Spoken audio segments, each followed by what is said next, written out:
10,000 feet up, deep inside of the beautiful Austrian Alps, lies a very unique and not well-known tourist destination. The only way you can get to this destination is to ride a gondola, or if you're feeling really motivated, you could, in theory, hike up to it, but very few people do that. Once you reach this tourist destination, you walk over to this string of buildings, and right away you start to see all these warning signs about this area, telling you that while of course it's stunning and beautiful, remember, it's also very dangerous. Today, I'm going to tell you a horror story that happened at this unique location. And make sure you stick around till the end, because there are actually two plot twists at the end of this story. The first one you might see coming, the second one you won't. But before we get into that story, if you're a fan of the strange, dark, and mysterious delivered in story format, then you've come to the right place, because that's all we do, and we upload once a week. So, if that's of interest to you, please go to the Like Button's big garage sale and proceed to haggle with them really aggressively over the prices of their most expensive items, to the point where they have to basically ignore their other customers just to deal with you. And then finally, when they relent and offer you a fair and decent price for these prized items, just say, nah, I'm actually not interested. I actually don't have any money. And then just leave. Also, please subscribe to our channel and turn on all notifications so you don't miss any of our weekly uploads. Okay, let's get into today's story. On August 9th, 1989, 23-year-old Duncan McPherson pulled his little red car into a parking lot inside of a lush green valley in Austria. After parking his car, Duncan reached across his middle console and he grabbed an apple out of a bag, and then he took a bite and just admired the unbelievable landscape all around him. He was near the Austrian Alps, and so there were literally just mountains jutting up everywhere. Duncan, who was originally from Canada, had been this highly touted, unbelievable first-round draft pick by the New York Islanders back in 1984. The Islanders are a professional ice hockey team in the United States. But despite Duncan's incredible promise and athleticism, he just couldn't ever get it together, and so he never actually made the New York Islanders' big league roster. And so, in 1989, Duncan started to realize that maybe his hockey career was coming to an end. But instead of just hanging up his skates in frustration, Duncan decided he would pursue a different type of career that kept him still within the hockey world. He would become a coach. And so, in 1989, Duncan had agreed to coach this small-time professional hockey team in Scotland. And for Duncan, his thought was, I'll go there, I'll learn how to be a good coach, and then down the road, I'll maybe have the opportunity to coach much more prominent and prestigious teams. But before moving to Scotland and beginning this new career, Duncan decided what he really needed right now was just to take a break, because for basically his whole life, Duncan had been playing hockey around the clock, practically 7 days a week. You don't get to become a first-round draft pick unless hockey is your life. And so Duncan thought, you know what, before I begin this huge life transition, I'm gonna just kick back and relax and go on a huge European vacation. And one of the first stops of this vacation was going to be the Austrian Alps right in front of him. However, he wasn't just going to look at these incredible mountains, he was going to snowboard down them. Or more specifically, he was going to learn how to snowboard on these incredible mountains. And so Duncan finished eating his apple and then chucked the core into the bag, and then he hopped out of his car, shut the door, locked it, and then began walking across the parking lot towards the white gondola station. A gondola is like a ski lift, but much bigger. It's kind of like a small bus with lots of windows, and it's connected to a cable, and that cable, which is elevated off the ground, pulls you up and down mountains. Now, typically, people ride gondolas just for the incredible view of the mountain from up high.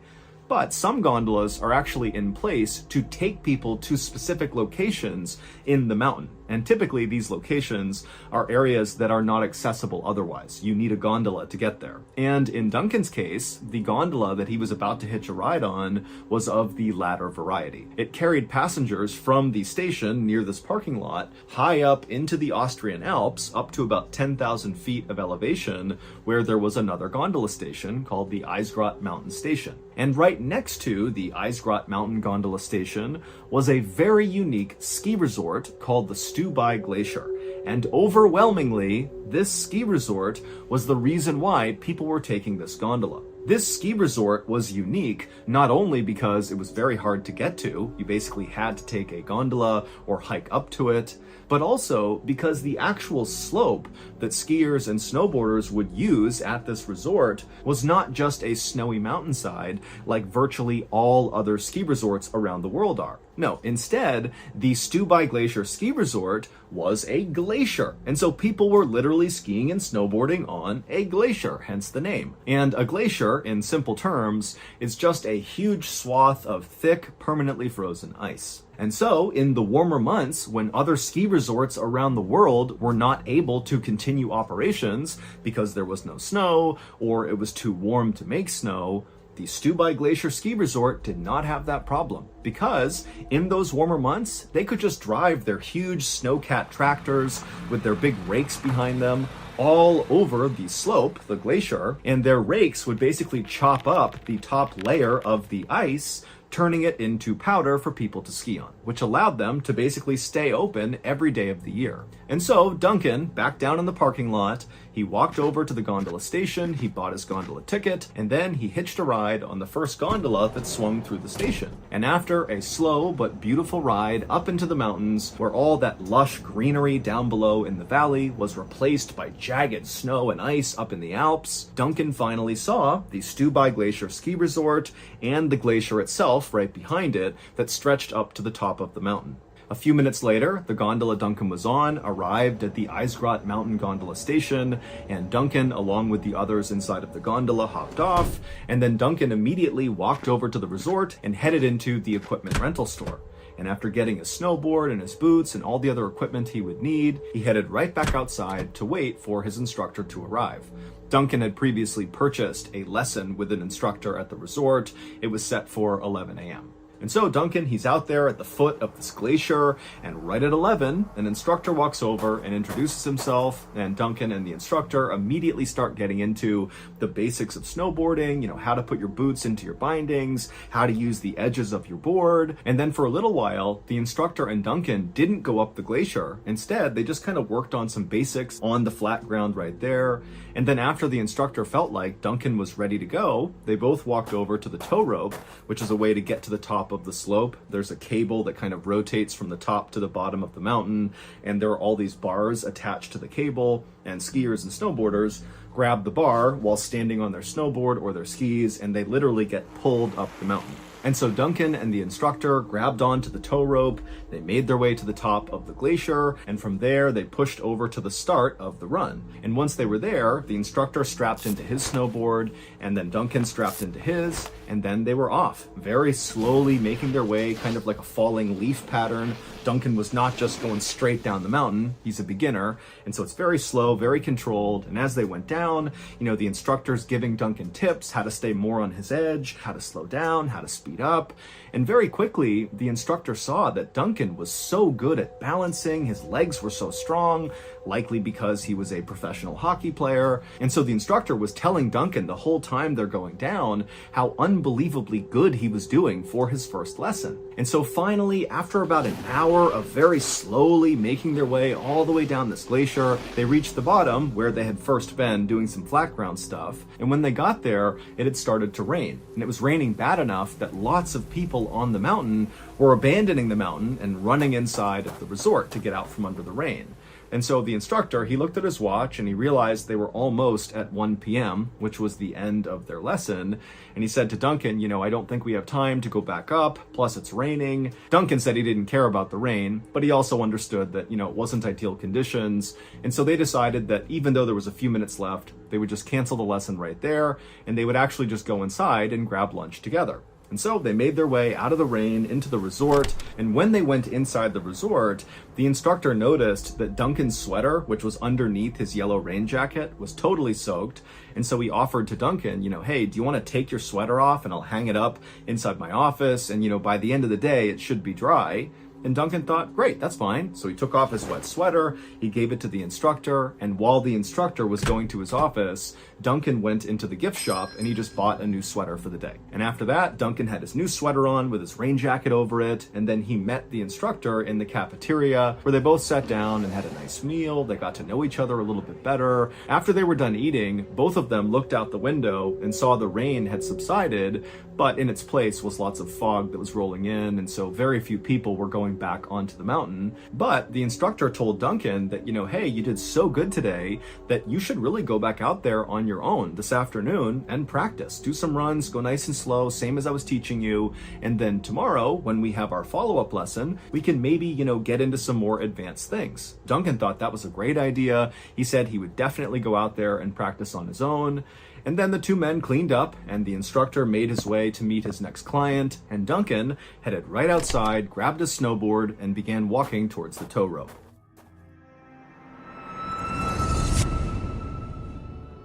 Last week, me and old Seagull Lung were wandering through Montreal when we turned onto this side street, and immediately we both stopped because right there in the middle of the road, laying unclaimed, was a fresh blue whale carcass. Now, Lung and I knew it was only a matter of time before somebody else came along, spotted this incredible treasure, and took it for themselves. And so without any hesitation, me and old Seagull Lung whipped out our portable meat smokers, and we got to work. And 99 hours later, our pockets were filled to the brim with glorious smoked street whale. However, when we tried to feed our smoked street whale to our friends and family at our annual summer barbecue, they took one bite and said, "This is kind of gross. What is this, smoked street whale?" And so, naturally, we were crushed by this, but luckily, we had a backup. HelloFresh. HelloFresh is America's #1 meal kit. From chef-crafted seasonal recipes to their new Fresh and Fit summer menu, HelloFresh brings flavor right to your doorstep. And don't worry if you're a terrible cook, because HelloFresh's foolproof recipes are super easy to follow and all their ingredients come pre-portioned. And speaking of their amazing ingredients, they travel from the farm to your doorstep in less than 7 days for quality you can literally taste. So if you're worried about your Montreal smoked street whale not being a hit at your next summer barbecue, well, save yourself the embarrassment and try HelloFresh. Go to HelloFresh.com and use code MrBallin50 at checkout for 50% off plus free shipping. Again, use code MrBallin50 at checkout for 50% off plus free shipping. Okay, back to the story.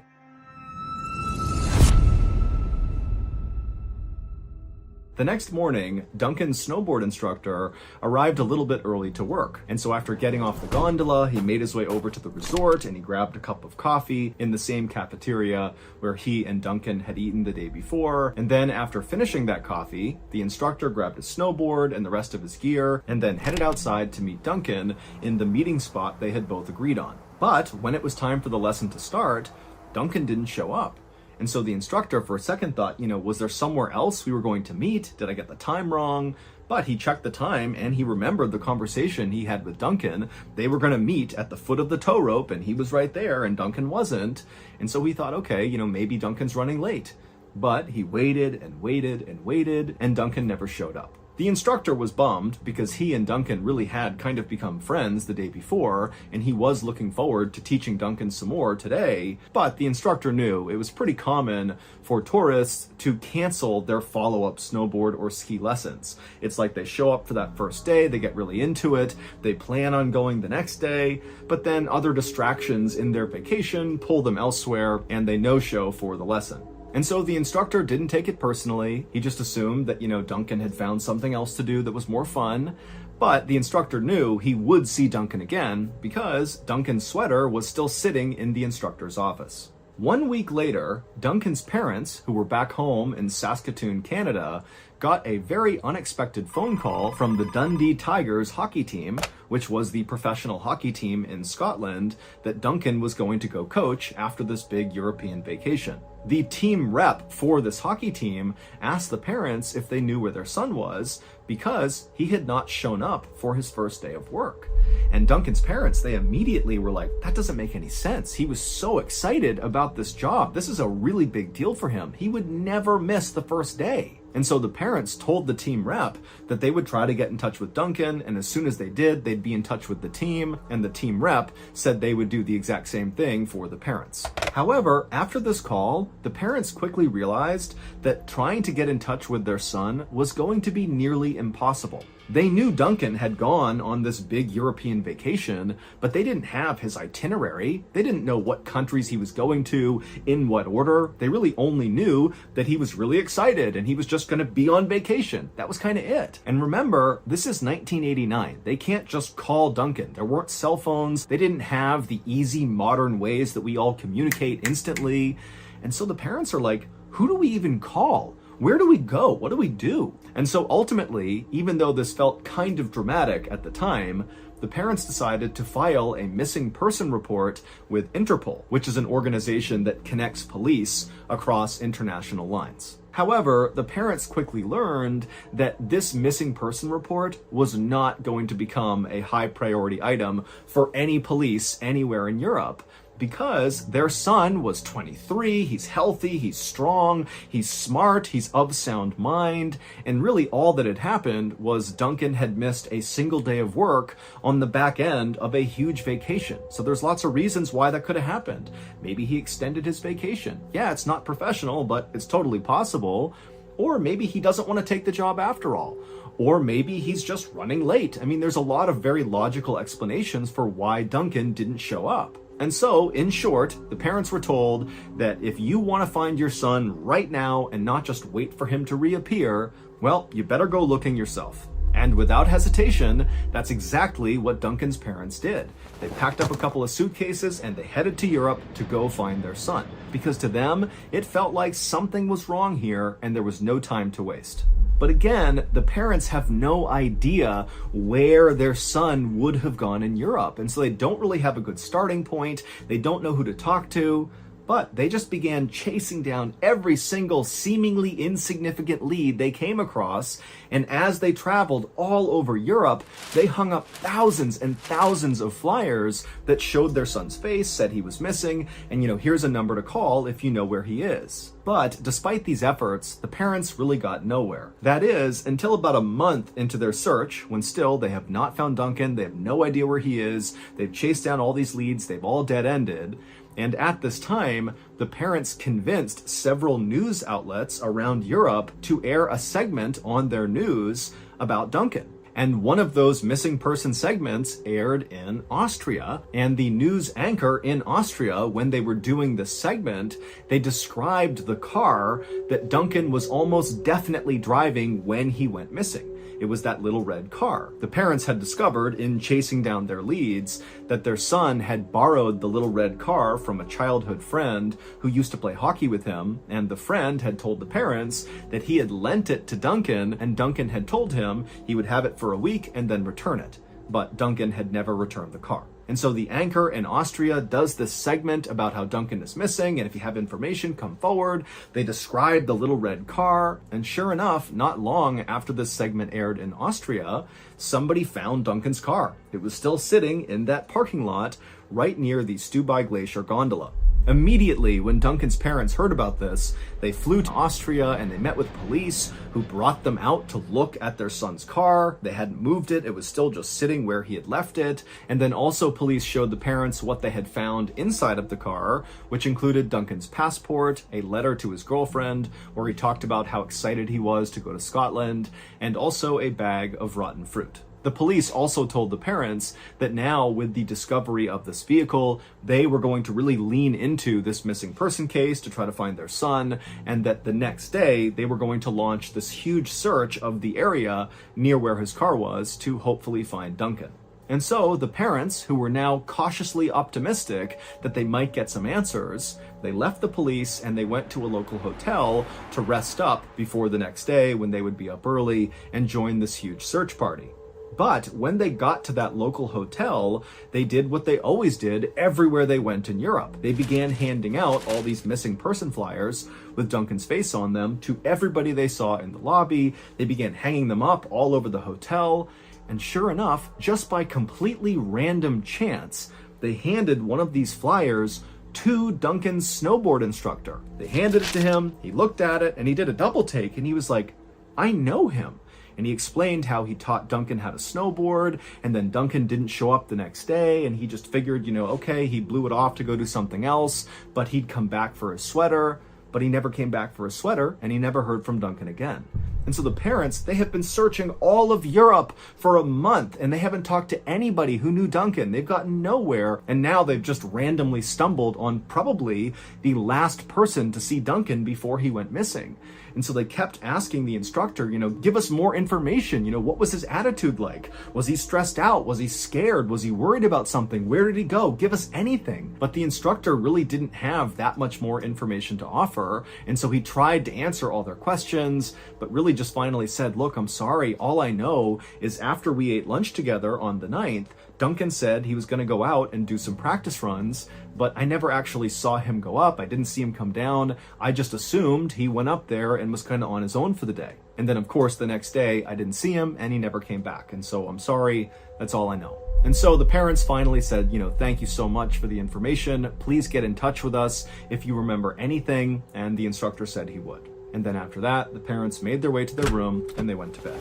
The next morning, the parents got up early and they headed to that parking lot where Duncan's car was. And there were all these people, police officers and volunteers that were there to be a part of this big search party. And so after the parents explained to the leaders of the search party what the instructor had told them, that very likely their son had been up at the Stubai Glacier ski resort when he went missing, the entire search party quickly hopped on gondolas and made their way up there. And all day, this search party combed this glacier up and down. They walked all around to the backside of this mountain. They rappelled down cliffs and they hiked all over this entire segment of the mountain, but nobody found anything that gave away where Duncan had gone. And the next day, it was the same story. Huge search party looking everywhere, expanding the search, not just Stubai Glacier, but basically all over this entire swath of mountain range. But still, they found nothing. And so at the end of the second day, the authorities went up to Duncan's parents and they told them that unfortunately, we can't continue this search. We're calling it off. But Duncan's parents, they didn't call off the search. They continued searching for another 14 years. And over that time frame, they went back to Stubai Glacier over and over and over again. They searched it up and down. They knew all the staff members. They knew all the nooks and crannies of the entire place, but they never found any sign of their son. Fast forward to July of 2003, so 14 years after Duncan had gone missing. And a Stubai Glacier ski resort employee was riding the tow rope towards the top of the mountain when they noticed there was a bright yellow piece of trash right in the middle of the slope. And so the employee rode the tow rope just a little bit higher, and then he let go and skied down to this yellow thing. He reached down and he began pulling on this piece of yellow, and suddenly he stopped. And absolutely horrified, he realized this was not trash. While no one knows for sure what happened to Duncan, here is the leading theory that Duncan's family and authorities, for the most part, agree on. Back on August 9th, 1989, after having lunch with his snowboard instructor, Duncan was feeling motivated to go back out and take some practice runs. And so he headed outside, he looked up at the glacier, there's all this fog rolling in, but it's not raining, and so nobody's on the slope, and so it's perfect for a beginner. He's gonna have this place to himself. And so he grabs his board, he makes his way over to the tow rope, he straps in, he grabs onto a bar, and he makes his way to the top. Once he gets off, he makes his way over to the start of the run, he puts his other foot into his binding, he makes sure he's all set, and then he stood up and began slowly kind of waffling his way down the completely vacant and very foggy slope. And as he was going along, he got more and more confident and began going a little bit faster and a little bit faster until finally he was basically just bombing it down the mountain, relying on his natural balance and strength to kind of keep him up. And then all of a sudden, he caught an edge and flipped forward and smashed into the ground. And when he did, he broke his leg.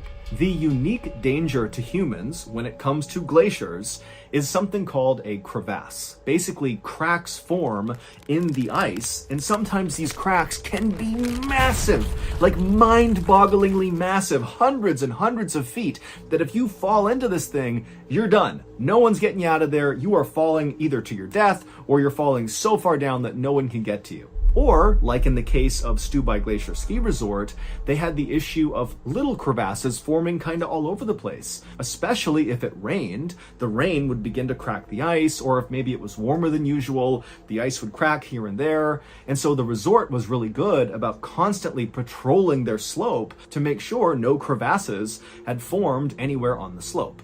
And so when you got to Stubai Glacier Ski Resort, you were warned that there is such a thing as a crevasse. This is a real glacier, so make sure you're looking around and don't fall into one.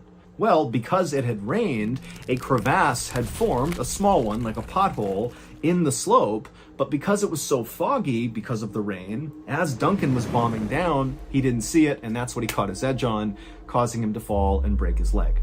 And so Duncan, he's now stranded in the middle of the slope. He's not close enough to the bottom to where he could pull himself into the resort. He's not close enough to the top where he could get himself up there and talk to the tow lift operator. And so he's just kind of stranded. There's nobody on the mountain. It's so foggy, nobody can see him from the resort. And so he's just stuck in agonizing pain, wondering what he's supposed to do. At the same time this was happening, another ski resort employee was climbing into one of those big snowcat tractors at the top of the glacier. These tractors were what the resort used to chop the top layer of ice and turn it into snow. And because it had rained that day, a lot of the snow had melted, and so this employee needed to basically go over the entire slope from top to bottom and grind up the ice and make some new snow. And so the employee hopped in the cab of this tractor, shut the door, turned on the engine, turned on the back rake, which in your head, picture a long stretch of metal dragging behind this tractor that had rotating blades that cut into the snow as it moved along. And so this employee, after turning on the rake and making sure everything worked, they drove the snowcat and the rake onto the start of the downward slope, and they began crisscrossing back and forth across the entire slope, turning it all into fresh snow. And as this employee drove, they were very careful not to go too quick because they knew they couldn't see very far with all of the fog. And so they're going like 1 or 2 miles an hour, being very cautious. And then suddenly at the last second, they see something in the snow. It kind of appeared out of the fog. And so the employees swerved as fast as they could to avoid hitting it. And they did narrowly miss it. Their big tank-like treads that are on these tractors just missed running this thing over. However, the back rake with the rotating blades did not miss this object. It went right over it. The employee immediately parked the snowcat and then leapt outside and ran over to see what this thing was. And when they got there, they could not believe what they saw. It was Duncan. And all those rotating blades that had crossed over him had basically mutilated him. One of his arms had been cut off, one of his legs was nearly cut off, but it's believed Duncan was actually not dead. The injuries were horrible, but they would not necessarily have killed him outright. He would bleed to death without help, but in theory, he could have been saved. But the employee, even though this was a total accident, totally panicked and decided that because it was so foggy, no one must have seen this. No one was around, and so no one would know that they were the ones who ran this guy over.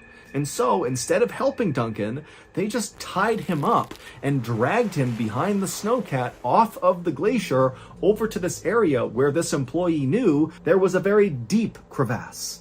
And they chucked Duncan, who might have been alive at this point, into the crevasse along with his arm and his severed leg, and then the employee used the snowcat tractor to rake over the crevasse. They filled it all in and packed it down, and then they drove down the rest of the way and just hoped no one would ever know. But over the course of the next 14 years, the glacier would melt more and more each year until finally Duncan's yellow jacket popped through the ice. And that's what the resort employees saw as they were going up the tow lift and thought it was trash. It was actually Duncan's jacket.